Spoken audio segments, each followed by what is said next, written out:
பிஸ்மில்லாஹிர் ரஹ்மானிர் ரஹீம். புகழனைத்தும் அல்லாஹ் ஒருவனுக்கே உரித்தாகட்டுமாக. இறைவனின் சாந்தியும் சமாதானமும் கண்மணி நாயகம் ரசூலுல்லாஹி ஸல்லல்லாஹு அலைஹி வஸல்லம் அவர்கள் மீதும், அன்னாரை பின்பற்றி வாழ்ந்த சத்திய சஹாபாக்கள், தாபியன்கள், தபா தாபியன்கள், வலிமார்கள், நாதாக்கள், சுகதாக்கள், நம்மவர்கள், நம் குடும்பத்தினர்கள் அனைவர்கள் மீதும் என்றென்றும் குன்றாமல் குறையாமல் நின்று நிலவட்டுமாக. ஆமீன். قال الله سبحانه وتعالى في القرآن العظيم أعوذ بالله من الشيطان الرجيم بسم الله الرحمن الرحيم إن الله يدخل الذين آمنوا وعملوا الصالحات جنات تجري من تحتها الأنهار إن الله يفعل ما يريد. நிச்சயமாக அல்லாஹ் இறை நம்பிக்கை கொண்டு நல்லறங்கள் புரிந்தோரை சொர்க்கச் சோலைகளில் நுழையச் செய்வார். அவற்றுக்கிடையே ஆறுகள் ஓடிக்கொண்டிருக்கும். நிச்சயமாக அல்லாஹ் தான் விரும்புவதை செய்கின்றான் என்று அல்லாஹு தாலா இந்த வசனத்திலே சொல்லித் தருகிறான். அருமையான அல்லாஹ் நல்லடியார்களே, இந்த ஆயத்தில் அல்லாஹு தாலா ஒரு செய்தியை சொல்வான். இன்னல்லாஹ யுதுகிலுல் லதீன ஆமனு வஅமிலுஸ் ஸாலிஹாத்தி ஜன்னாத். அல்லாஹு தாலா நல்லமல் ஈமான் கொண்டு நல்லவர்கள் புரிகிறவர்களை சொர்க்கத்தில் நுழையச் செய்வார். அவர்கள் சொர்க்கத்தில் நுழைய மாட்டார்கள். தன்னால் யாரும் சொர்க்கத்தில் நுழைய முடியாது. அல்லாஹ் தான் நுழைத்து வைக்க வேண்டும். அதாவது தகல என்ற வார்த்தை ஒன்று அரபியில் சொல்லுவாங்க. தகலனா நுழைந்தார். அதே நேரத்தில் இன்னொரு வசனம் இருக்கு, அதுகல. அதுகலன்னா நுழைக்க வைக்கிறது. அப்போ நாமளாக நுழைய முடியாது சொர்க்கத்தில். நாமளா சொர்க்கத்தில் நுழைய முடியாது. நம்ம ஈமான் கொண்டு நல்லவர்கள் புரிந்தாலும் சரி, நாமளா சொர்க்கத்தில் நுழைய முடியாது. அல்லாஹத்தான் நுழைய வைக்க வேண்டும். அந்த அடிப்படையில் அந்த நுழைய வைப்பது, அல்லாஹ் நம்மளை நுழைய வைப்பதற்கு ஒரு காரண கருத்தா நல்ல அமல்கள் இருக்கணும். அவ்வளோதான். அல்லாஹ் நம்மளை சொர்க்கத்தில் நுழைய வைக்கணும்னு சொன்னால் நம்மள்ட்ட என்ன செய்யணும்? ஈமான் இருக்கணும், நல்லவர்கள் இருக்கணும். அதுதான் அல்லாஹ் சொல்றான், இன்னல்லாஹ யுதுகிலுல் லதீன ஆமனு வஅமிலுஸ் ஸாலிஹாத்தி ஜன்னாத்தின் தஜ்ரி மின் தஹ்திஹல் அன்ஹார். ஈமான் கொண்டு நல்லறங்கள் புரிகிறவர்களை அல்லாஹ் தஆலா சொர்க்கத்தில் நுழைய வைப்பான். அல்லாஹ் தஆலா குர்ஆன்ல சொல்றானா இல்லையா? அம்ம ஹஸிபுதும் அன் ததுகுல் ஜன்னத. நீங்கள் சொர்க்கத்திலே லேசான முறையில் நுழைந்து விடலாம் என்று எண்ணுகிறீர்களாம். அம்ம ஹஸிபுதும் அன் ததுகுல் ஜன்னத. நீங்க சொர்க்கத்தில் லேசான முறையில் உள்ள நுழைந்துடலான்னு எண்ணுகிறீர்களா? அது முடியாது. நான் தான் நுழைக்க வைக்கணும். அப்படி நீங்க உள்ள போறாத, சொர்க்கத்துக்கு உள்ள போறாத என்ன வேணும்? ஈமான் இருக்கணும், நல்லவர்கள் இருக்கணும், என்னுடைய ரஹ்மத்து இருக்கணும் என்பதை அல்லாஹ் தஆலா இங்கே சொல்லி தருகின்றார். ஆக அருமையான அல்லாஹ் நல்லடியார்களே, இந்த ஆயத்தை நமக்கு சொல்லி தருகின்ற பாடம் என்ன தெரியுமா? நாம இந்த உலகத்தில் இருப்பதை விட சொர்க்கத்தில் இருப்பதான் மேன்மையானது. அப்ப சொர்க்கத்தில் இருக்கான்னு சொன்னா இந்த உலகத்தில் நல்லறங்கள் புரிய வேண்டும், சாலிகான அமல்கள் நாம் செய்ய வேண்டும் என்பதுதான் இந்த ஆயத்தை நமக்கு சொல்லி தருகின்ற பாடம். ஹஸரத் முத்து முகமது ஸல்லல்லாஹு அலைஹி வஸல்லம் அவர்கள் ஒரு நாள் இரவு கனவு கண்டு மறுநாள் காலையில் சஹாபாக்கள் மத்தியில் உட்கார்ந்து இருக்கிறாங்க. இப்போ சஹாபாக்கள் அழைச்சி ரசூலுல்லாஹி ஸல்லல்லாஹு அலைஹி வஸல்லம் சொல்றாங்க, இன்றைய இரவில் நான் சொர்க்கத்தை கண்டேன். இன்றைய இரவில் நான் சொர்க்கத்தை கண்டேன். அந்த சொர்க்கத்தில் சஹாபாக்களாகிய உங்களுடைய அந்தஸ்துகளை நான் கண்டேன். இந்த சொர்க்கத்தில் உங்களுடைய அந்தஸ்துகளை நான் கண்டேன் என்றார்கள். இப்போ நபிகள் நாயகம் ஸல்லல்லாஹு அலைஹி வஸல்லம் அவர்கள் ஹஸரத் அபூபக்கர் ரலியல்லாஹு அன்ஹு அவர்களை பார்த்து சொன்னார்கள், சொர்க்கத்தில் ஒரு மனிதர் இருக்கிறாரு, அவர் சொர்க்கத்தில் நுழைகிறாரு. சொர்க்கத்தில் நுழையும் போது அவரை எல்லா வாசல் வழியாகவும் அவர் அழைக்கிறார்கள். அந்த மனிதரை சொர்க்கத்திலிருந்து எல்லா வாசல் வழியாக எந்த வாசல் நுழைஞ்சாலும் சரி அந்த வாசல் மூலமாக அவர் அழைக்கப்பட்டு கொண்டே இருக்கிறார். அப்பேற்பட்ட ஒரு மனிதர் நான் கண்டேன். சொர்க்கத்தில் குறிப்பிட்ட வாசல் வழியாக குறிப்பிட்ட மனிதர் சொல்ல முடியும். சொர்க்கத்தில் குறிப்பிட்ட வாசல் வழியாக குறிப்பிட்ட மனிதர் தான் செல்ல முடியும். ஒரே ஒரு மனிதரை தவிர, ஒரே ஒரு இனத்தை தவிர. அவர்கள் பெண்கள் தான். எந்த பெண்கள்? இதா சல்லத்தில் மர்அத்து ஹம்ஸஹா. ஒரு பெண்ணை 5 வக்து தொழுகை தொழுகிறார். வதாத்து ஜௌஜஹா. தன்னுடைய கணவனுக்கு கட்டுப்பட்டு நடக்கிறாள். வசாமத்து ஷஹ்ரஹா. ஒரு மாதம் நோன்பு நோக்கிறாள். ரமலான் மாசத்துல ஒரு மாதம் நோன்பு நோக்கிறாள். இந்த பெண்ணு தான் சொர்க்கத்தில் எந்த வாசல் வழியாக உள்ளே நுழைந்து விடுவாள் என்று கண்மணி நாயகம் ரசூலுல்லாஹி ஸல்லல்லாஹு அலைஹி வஸல்லம் சொல்லி தந்தார்கள். ஆனால் ஆண்களுக்கு அந்த பாக்கியம் இல்லை. ஆனால் ரசூல் இங்கே சொல்லுகிறார்கள், ஒரு மனிதர் சொர்க்கத்தில் நுழைகிறார். அவர் எல்லா வாசல் வழியா நுழைகிறார். வாசல் நுழைகின்ற பொழுது எல்லா வாசல் இருக்கின்ற அந்த மலக்குமார்கள் அவர் வரவேற்கிறார்கள். மர்ஹபா மர்ஹபா அஹ்லா வஸஹ்லா, உங்கள் வருகை நல்லவராகட்டும், உங்கள் வருகை நல்வரவாகட்டும் என்று அந்த மனிதரை அழைக்கிறார்கள். அந்த அளவுக்கு அந்த மனிதர் நல்லறங்கள் செய்திருக்கிறார். இப்ப ரசூலுல்லாஹ் அந்த வார்த்தையை சொன்ன உடனே ஹஜ்ரத் சல்மான் ஃபாரிசி ரலியல்லாஹு தஆலா அன்ஹு அவர்கள் கேட்கிறார்கள், யா ரசூலுல்லாஹ் அந்த மனுஷர் யாரு? அவர் பாக்கியம் நிறைந்த மனிதர் தானே, நீங்க சொல்றீங்களா இல்லைங்களா? அவர் பாக்கியம் நிறைந்த மனிதர் தானே, அந்த மனிதர் யார் யா ரசூலுல்லாஹ் என்று கேட்ட பொழுது கண்மணி முத்து முகமது ஸல்லல்லாஹு அலைஹி வஸல்லம் அவர் சொல்வார்கள், அவர்கள் அபூபக்கர் நாயகம் ரலியல்லாஹு தஆலா அன்ஹு. அந்த பாக்கியம் பெற்றவர்கள் அபூபக்கர் நாயகம் ரலியல்லாஹு தஆலா அன்ஹு அவர்கள் தான். அந்த சொர்க்கத்தில் எல்லா வாசல் வழியா நுழைகிற பொழுது எல்லா வாசல் வழியா இருக்கின்ற மலக்குமார்கள் அவரை வரவேற்கிறார்கள் என்றார்கள் கண்மணி நாயகம் ரசூலுல்லாஹி ஸல்லல்லாஹு அலைஹி வஸல்லம். அடுத்த ஒரு செய்தி சொல்கிறாங்க, சொர்க்கத்தில் ஒரு மாளிகை, ஒரு வெண்மையான மாளிகை. அந்த மாளிகை மரகதங்களாலும் மாணிக்கத்தாலும் உருவாக்கப்பட்டது.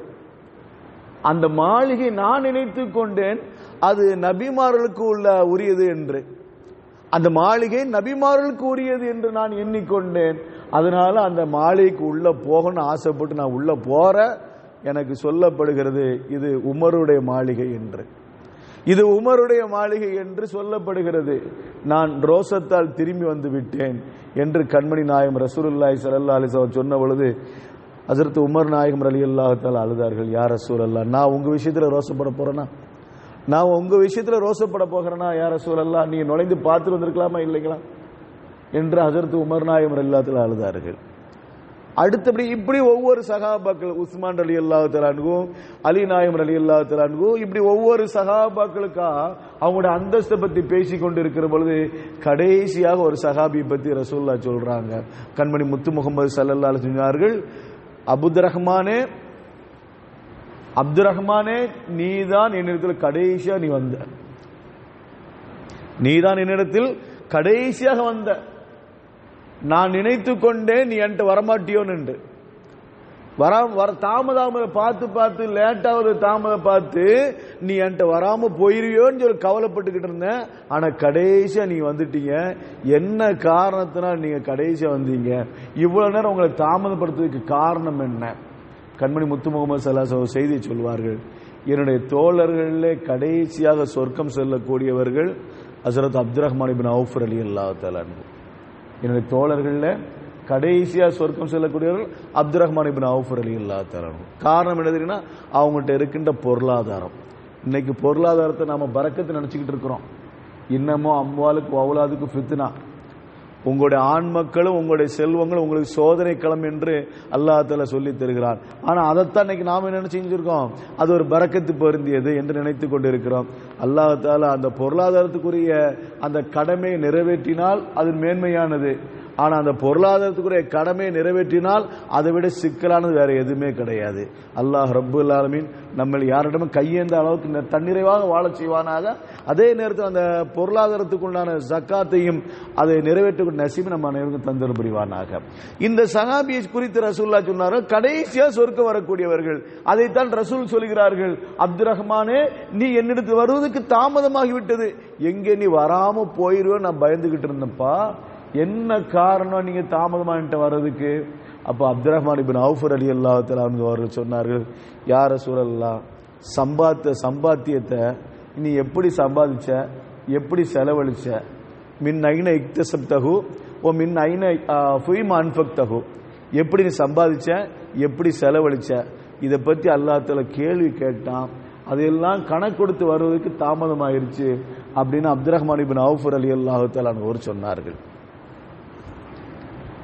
அப்ப ரசூலுல்லாஹி ஸல்லல்லாஹு அலைஹி வஸல்லம் சொன்னாங்க, நீங்க உங்க விஷயத்துல நீங்க கணக்கு கொடுத்து ஆக வேண்டும், நீங்க உங்களுடைய சொத்துல விஷயத்துல கணக்கு கொடுத்து ஆக வேண்டும் என்று சொன்ன நேரத்தில் அப்துர் ரஹ்மான் இப்னு அவுஃப் ரலியல்லாஹு தஆலா அவர் சொன்னார்கள், யா ரசூலல்லாஹ் நேத்து இரவு தான் ஒரு 100 ஒட்டகம் என்கிட்ட வந்துச்சு, 100 ஒட்டகம் மிஸ்ர்ல இருந்து என்கிட்ட வந்துச்சு.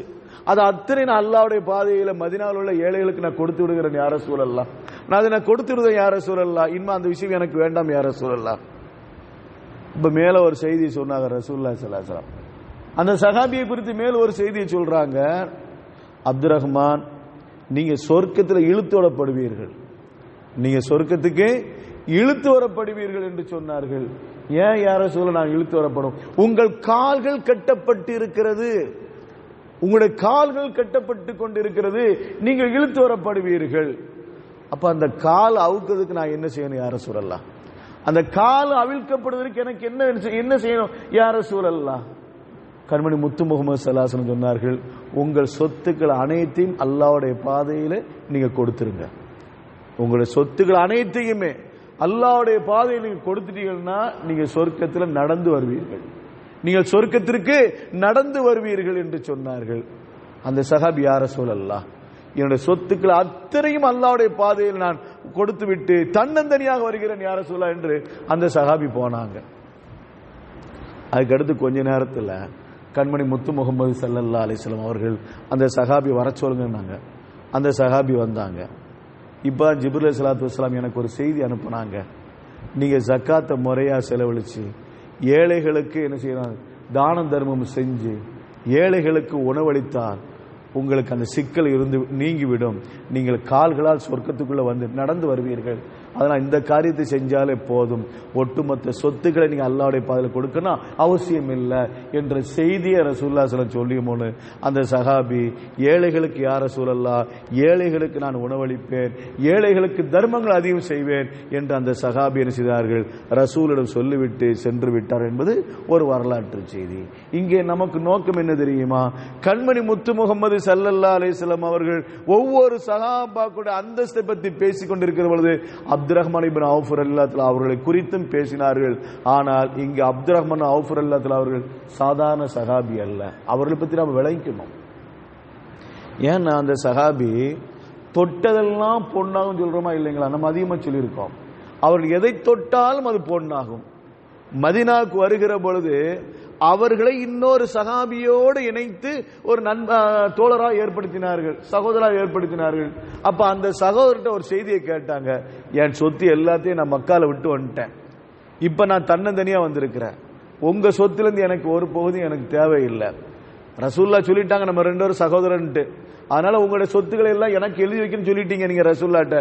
அப்படி யாரும் எனக்கு எழுதி வைக்க வேண்டாம், எனக்கு கடை வீதியை மட்டும் காட்டுங்க, பஜார் எங்க இருக்கு அதை மட்டும் காட்டுங்க, எனக்கு அது போதுமானது. ஒரு பாலாடை கட்டி ஒரு பேரிச்சம்பழம், சுபஹானல்லாஹ், ஒரு பாலாடை கட்டி ஒரு பேரிச்சம்பழம், இந்த ரெண்டே வைத்து அவர்கள் வியாபாரம் செய்தால் லட்சாதிபதி ஆனார்கள். அவர்கள் மரணிக்கிற நேரத்துக்கு முன்பு வரை தான தர்மம் அதிகமாக செஞ்சாங்க. எத்தனை நாள் மரண படுக்கையில் இருந்தார்கள், நோய்வாய்ப்பட்டிருந்தார்களோ அத்தனை நாளும் ஒவ்வொரு சஹாபாக்களுக்கும், அதாவது ரசூலுல்லாஹி ஸல்லல்லாஹு அலைஹி வஸல்லம் மனைவிமார்கள் ஒவ்வொரு மனைவிமார்களுக்கும் 4000 திர்ஹங்கள் ஒவ்வொரு நாளும் கொடுத்தார்கள். பத்ரிலே கலந்து கொண்ட ஒவ்வொரு சஹாபாக்களுக்கும் 800 திர்ஹங்கள் ஒவ்வொரு நாளும் கொடுத்தார்கள். ஒவ்வொரு நாளும் அல்லாஹ்வுடைய பாதையில 1000 அடிமைகளை அவர் உரிமையிட்டுக் கொண்டிருந்தார்கள். ஒவ்வொரு நாளும் அல்லாஹ்வுடைய பாதையில 1000 குதிரைகளை உரிமை விட்டுக் கொண்டிருந்தார்கள். இப்படி ஏராளமான செய்திகள், அவர் நற்காரியங்கள் செய்து கொண்டே இருந்தார்கள். அவ்வளவு செஞ்சு அந்த சஹாபி கடைசியா சொர்க்கத்துக்கு போறான்னு சொன்னா நாம கொஞ்சம் யோசிக்க வேண்டும், நாம சொத்துவோட விஷயத்துல கவனமா இருக்க வேண்டும். அல்லாஹ் தஆலா நிரப்பமா தரணும், அதுல மாற்று கருத்தே இல்லை, அப்படித்தானே? அல்லாஹ் தஆலா பொருளாதார விஷயத்துல தண்ணீரை வைக்க வேண்டும், அதுல மாற்று கருத்து இல்லை. பொருளாதாரம் வெறுக்க வேண்டிய அவசியம் இல்லை, பொருளாதாரம் நமக்கு தேவைதான், பொருளாதாரம் நமக்கு தேவைதான். நம்முடைய பிள்ளைகளை அனாதையை விட்டு செல்வதற்காக வேண்டி நாம அப்படி என்று யோசிக்க கூடாது. பொருளாதாரம் நமக்கு தேவைதான், நமக்கும் தேவை, நம்முடைய பிள்ளைகளுக்கும் தேவை. ஆனால் அந்த பொருளாதாரத்தினுடைய ஹக்கை, உரிமைகளை நாம் நிறைவேற்ற வேண்டும். ஜகாத்து முறையாக கொடுக்க வேண்டும், தர்மங்கள் முறையாக செய்ய வேண்டும். இப்படி செய்திருந்தால் நமக்கு கேள்வி கணக்கு இம்மையில் அல்ல மறுமையில இல்லாமல் நாம் சொர்க்கத்தில் லேசான முறை நுழைந்து கொள்வோம். அதைத்தான் இந்த ஆயத்து நமக்கு சொல்லித் தருகிறது. யாரு ஈமான் கொண்டு நல்லமல் புரிகிறார்களோ அவர்களை சொர்க்கத்தில் அல்லாஹ் தஆலா நுழைய வைத்து விடுவான் என்று. அந்த மேலான சொர்க்கத்தை நாம் அடைய வேண்டும் என்று சொன்னால் இந்த உலகத்தின் நல்லறங்கள் நாம் அதிகம் புரியக்கூடிய நசீபை அல்லாஹ் நம் அனைவருக்கும் தந்தல் புரிவானாக. வாஹிரு தாவானா அனில் ஹம்துலில்லாஹி ரப்பில் ஆலமீன். சுப்ஹானல்லாஹி வ பிஹம்திஹி அதத ஹல்கிஹி வ ரிதா நஃப்ஸிஹி வ ஸினத அர்ஷிஹி வ மிதாத கலிமாத்திஹி. சுப்ஹானல்லாஹி வ பிஹம்திஹி அதத ஹல்கிஹி வ ரிதா நஃப்ஸிஹி வ وزنة عرشه ومداد كلماته سبحان الله وبحمده عدد خلقه ورضا نفسه وزنة عرشه ومداد كلماته صلى الله على محمد صلى الله عليه وسلم صلى الله على محمد صلى الله عليه وسلم صلى الله على محمد يا رب صل عليه وسلم. السلام عليكم ورحمة الله تعالى وبركاته.